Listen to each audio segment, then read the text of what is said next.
তোমাদের সবাইকে স্বাগত। আজকে আমি রোজগার মতো একটা নতুন রেসিপি নিয়ে চলে এসেছি। আজকে বানাবো শোল কইয়ের ভাপা। তার জন্য আমি 3 পিস শোল মাছ নিয়েছি, 2 পিস কই মাছ নিয়েছি। এটাকে একটা ম্যারিনেট করে রেখে দেবো। দেখুন বন্ধুরা কিভাবে আমি ম্যারিনেট করি। আমি এখানে নুন দিয়ে দিলাম, হলুদ গুঁড়ো দিয়ে দিলাম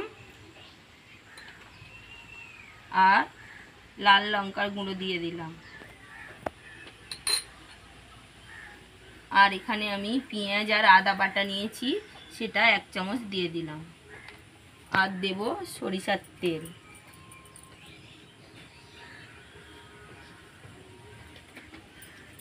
এটাকে আমি ভালোভাবে মাখিয়ে নেব।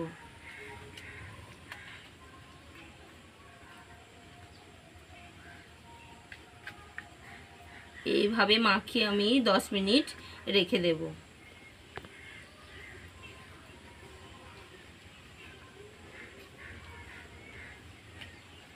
আমি 10 মিনিট এইভাবে রেখে দেব।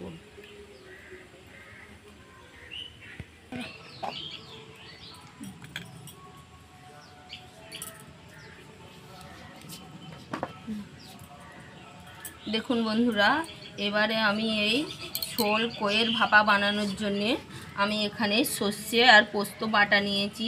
এর মধ্যে অল্প একটু সামান্য জল দিয়ে দেব। দিয়ে এই যে সর্ষে পোস্ত বাটাটাকে আমি একটু ছেঁকে নেব। এই সর্ষে পোস্ত বাটা আমি খোসা সমেত দেব না, হালকা ছেঁকে নেব। এইভাবে আমি ছাঁকনির সাহায্যে ছেঁকে নেব।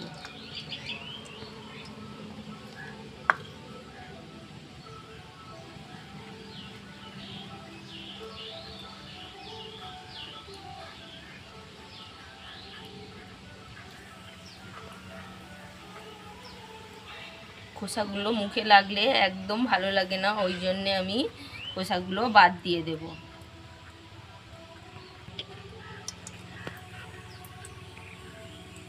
দেখুন বন্ধুরা, এইভাবে আমি সর্ষে পোস্তর এটা গ্রেভি হয়েছে, সেটাকে আমি নিয়ে নিচ্ছি আর খোসাগুলো বাদ দিয়ে দিচ্ছি। এইভাবে ছেঁকে নেব আমি সব সর্ষে পোস্ত বাটাটা।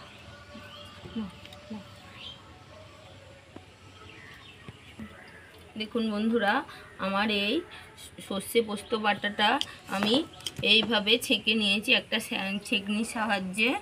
এই খোসাগুলো আমি সব বাদ দিয়ে দিয়েছি। দেখুন বন্ধুরা, এইভাবে আমি নিয়েছি। এখানে এবার আমি এই ম্যারিনেট করা মাছগুলো এর মধ্যে দিয়ে দেব একে একে এইভাবে।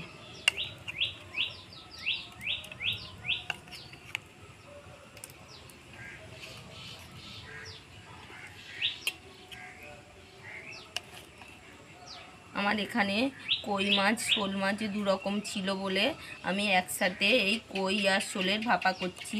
তোমরা চাইলে কই মাছের আলাদা করতে পারো বা শোল মাছের আলাদা করতে পারো।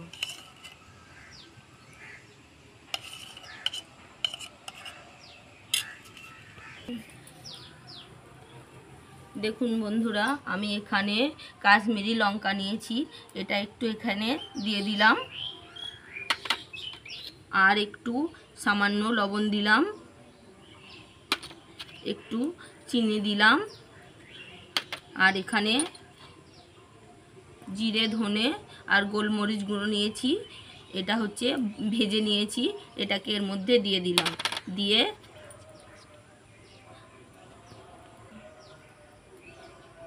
ভেজে পেস্ট করে নিয়েছি ওই মশলাটাকে দিয়ে দিয়েছি। এর মধ্যে আমি একটু কারি পাতা দিয়ে দিলাম, দিয়ে সরিষার তেল দিয়ে দিলাম। দিয়ে এটাকে আমি ভাপাতে দিয়ে দেব 30 মিনিটের মতো। দেখুন বন্ধুরা, এখানে আমি 3 পিস কাঁচা লঙ্কা নিয়েছি। কাঁচা লঙ্কাটা দিলে খুব সুন্দর একটা টেস্ট হয়। এবারে আমি এটাকে এইভাবে একটু ঘেঁটে দিয়ে এবারে আমি এদিকে আমি একটা কড়াই বসিয়ে দিয়েছি। এখানে আমি এটাকে ঢেকে দিলাম। দেখুন বন্ধুরা, আমি এদিকে একটা কড়াই বসিয়ে দিয়েছি আর তার ভিতরে একটা স্ট্যান্ড দিয়ে দিয়েছি। এটাকে আমি এবার এই টিফিন কৌটোটাকে এর মধ্যে দিয়ে দিলাম, দিয়ে একটু ঢাকনা দিয়ে 30 মিনিট ভাপাতে দিয়ে দেব। বন্ধুরা, এবার আমি এই টিফিন কৌটোটাকে একটু ঢাকনা দিয়ে দিলাম। দেখুন বন্ধুরা, আমি 30 মিনিট পর ঢাকনাটা খুলে দেখে নেব।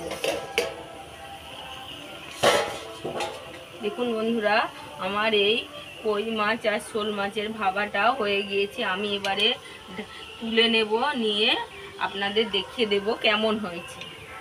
এবার আমি তুলে নেব, এইভাবে আমি তুলে নেব। দেখুন বন্ধুরা, আমি এই ঢাকনাটাকে খুলে নিয়েছি। এই যে আমার কই আর শোল ভাপাটা রেডি হয়ে গিয়েছে।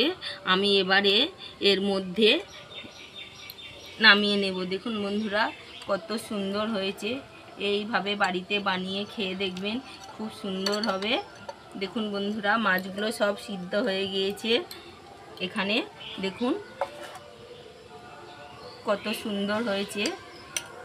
এই যে কই আর শোল মাছ ভাপার রেসিপিটা যদি ভালো লাগে বাড়িতে বানিয়ে খেয়ে লাইক করবেন, শেয়ার করবেন, কমেন্ট করবেন।